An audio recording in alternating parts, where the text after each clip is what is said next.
anything that has to do with the United States and where I'm from in New Jersey and New York, and they'd announce you out of Sicily. No, I'm not from Sicily. Rome? We're from the Naples area. Well, I'll honor you. I'll be taking my Damage 365 shirt, and I'll wear it around Japan. Nice. So you're going to get a lot of new listeners. We like that. That would be awesome. That would definitely be cool. We'll have gain some listeners, especially over. We have a lot of overseas listeners, so they must be listening, of course, on different time zones and everything. But it's always cool when I get my demographic breakdown every month, and I see people in the UK listening, Brazil, China, the UK. Oh, wow.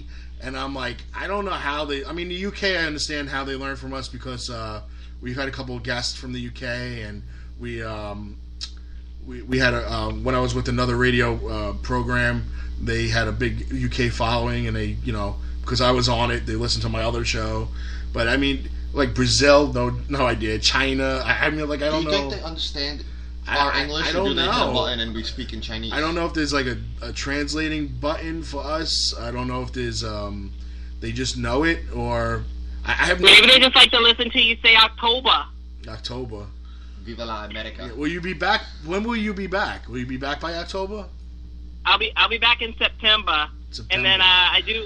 I'm already getting booked up for the end of the year too. So I got a couple of shows lined up for October. But as you all know, that's my playground. That's the creepy time. So I'm gonna hit up a few haunted houses and just have a huge party when I get back. Maybe I have to invite you to my Halloween party that I have every year. Oh boy! Yeah, every year. Can I RSVP now? Well, see if you can keep your calendar open for October 19th. That's Legends of the Ring. That's the next one. We're looking to add one more person. Right now we have Angel Orsini, which I think the last show you went to, you were with her. I was, yes, that's right. That was a big event. And former WWE and TNA star Victoria. Wicked. Oh, it'd be so good to see her again. So, you should pencil I met her for the first time at an MCW show. Total sweetheart. That's like the ongoing thing I hear from everybody, that she's so nice. And she always played this scary character on TV. It's she is a total. I don't know if I'm killing her gimmick. She might hit me with the widow's peak. I don't know. But like when I met her, you would have thought we were old friends. She just walked in. She was like, "Oh my God," She just made me feel so welcome. She gave me the biggest hug, and I'm like, "Did we meet before?" Like, I don't know anymore. I'm doubting myself. That's good when you got people like that. So we kind of had that connection when we first met. We were just very chatty. That is true. We were just chatty. But we at least bantered on Facebook a few times. Yeah, we did. But I made myself, when I went to a Valkyrie show, and I made it a point to walk up to say, "Hey, I'm the voice that goes with the instant messages on Facebook." Mm-hmm. And I met Nyla, I met Casey Carlisle, and Nikki Adams, Kimberly. I met them all kind of that way, and Sumi Sakai. Even though I don't think she understands what I say half the time, anyway. She's good though. Yeah, she's really good, but she's, besides being like 4 feet tall, she's really hard to understand. Hey, you leave my Sumi alone. I don't know how you wrestle her. You're like 1.5 feet taller than her. I'm 1.5 feet taller than like everybody. I know. It's good though. I like it, that the fact that you're tall. You're not like this little like munchkin in the ring, and you're a little more stationary while they're flying around all over the place. Go for the kill. I got a question for Nyla. Oh, so what are you telling me for? Tell her. I just want to let you know so you don't go into nothing else yet. Okay. Nyla. Yes. I got a question. Have you ever been to another country to train? Or like overseas or anything like that? Not for vacation, but to train. Not to train, but last year, I don't know if Kevin's ever mentioned this or if we even talked about it like publicly, but last year I was in Canada working on a television show, but that was the only other time I've ever been out of the country. What kind of show was it? It's a sitcom. It's a sitcom. It's about to come out. Probably mostly in Canada. Okay. So when I get the green light for that one, it looks like 365 is getting another exclusive. All right. Nice. We'll be able That'll probably be right around the time I get back, actually. We'll be able to watch that like on YouTube or any kind of internet-based thing that we can Definitely. Yeah, well, it's picked up on Canadian television, so it is on primetime in Canada.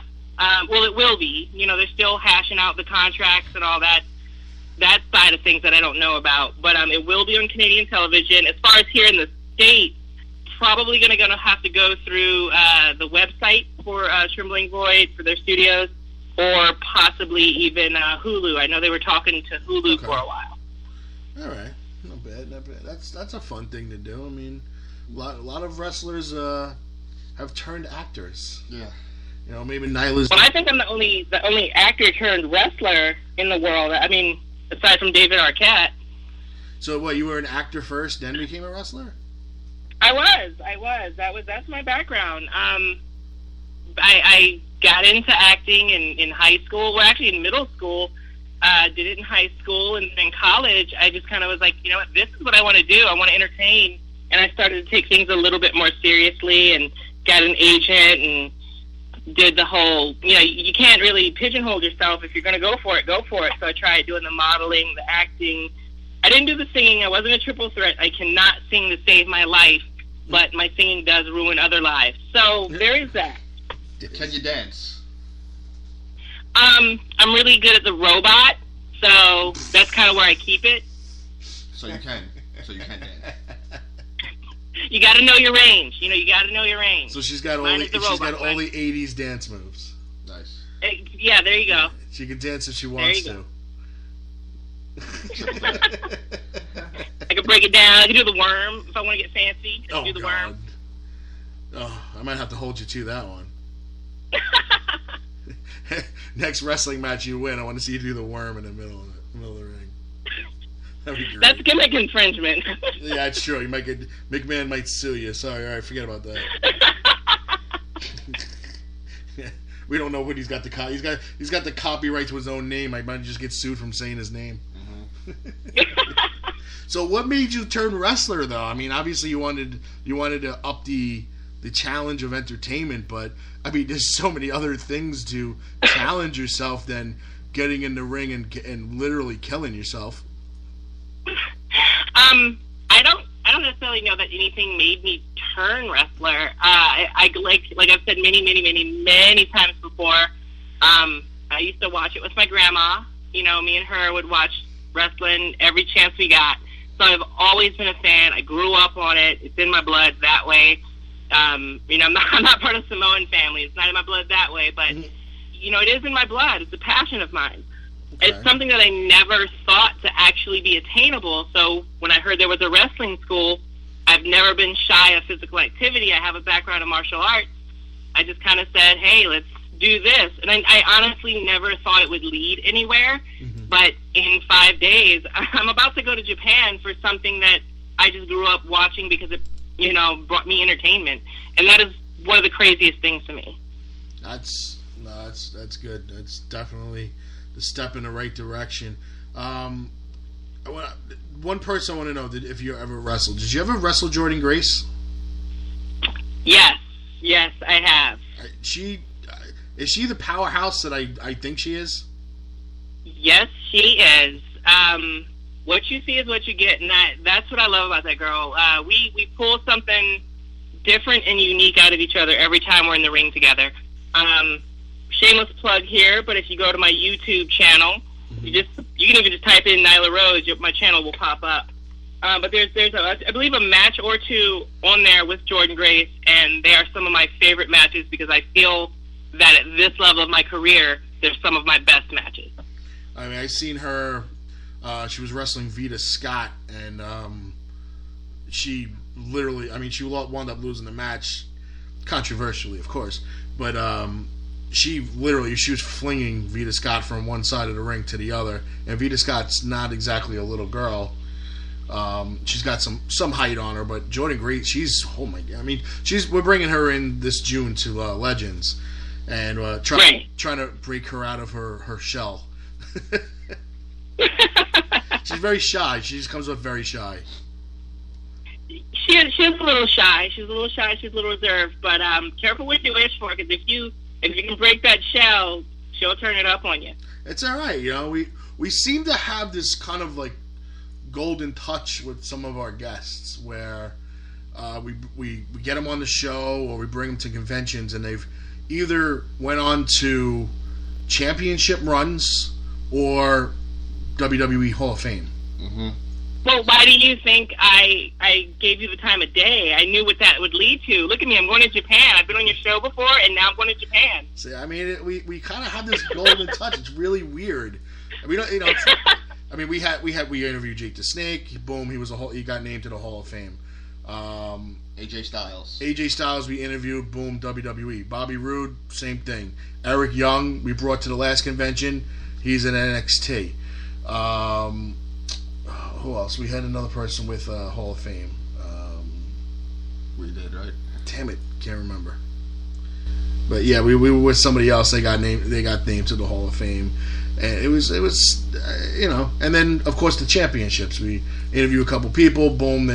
At one point we interviewed like 5 straight people, and within a month, they were champion. One of them was Jordan Grace. It was Jordan Grace, Casey Carlisle. Man, I can't remember the other two. I remember posting it on our Facebook page, and I was like, I was like, wow, we got the touch of gold. I know we had Barbie Hayden, and then she went to TNA. Yeah, we had Barbie Hayden in a convention, and she went to TNA, and Deanna Prato. Yep. We did her interview. She was in NXT and TNA. So I don't know, Nyla, it's looking good for you. What happened? Hey, what happened? Where did our speaker go? Hold on a second.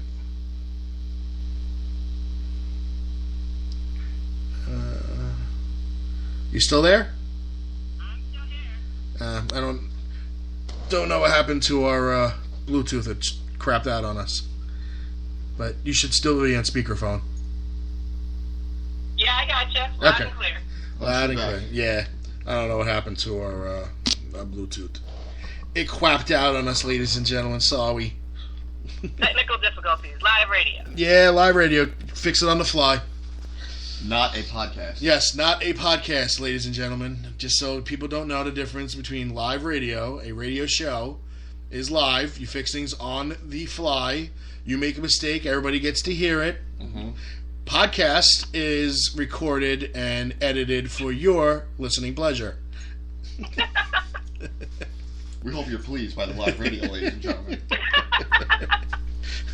So sometimes live is not what it's cracked up to be, but for the most part, we make it work well, and if we screw up, it's funny. We've had some moments on here. Yeah, we've had moments where we forgot to turn the mics off and we were talking, and we've had some moments where we said the wrong things or system crashes. Yeah, we've had a lot of, but those are kind of the early days. We really didn't know what we were doing. Like, literally had no clue what the hell we were doing. It was like, if you go back and listen now, like season 1, it's like you just sit there and shake your head going, wow, this is embarrassing. Shut up. It wasn't and look embarrassing. at you now, you're predicting champions, you're predicting contracts, like, hey. We did a lot of stuff like that. We did, because we weren't just wrestling, we were everything sports. And we had like a 10-minute segment at the end of wrestling. And we noticed that more and more people were asking us to do more wrestling. So it was growing and growing and growing.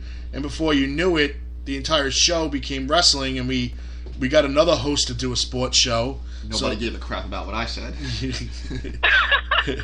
So we just strictly did wrestling. And then we added another host. So we had 3 of us. And then we started doing...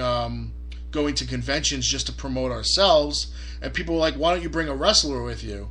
And then we led to 1 wrestler, to 2 wrestlers, to 3 wrestlers, to 9 wrestlers. Yeah.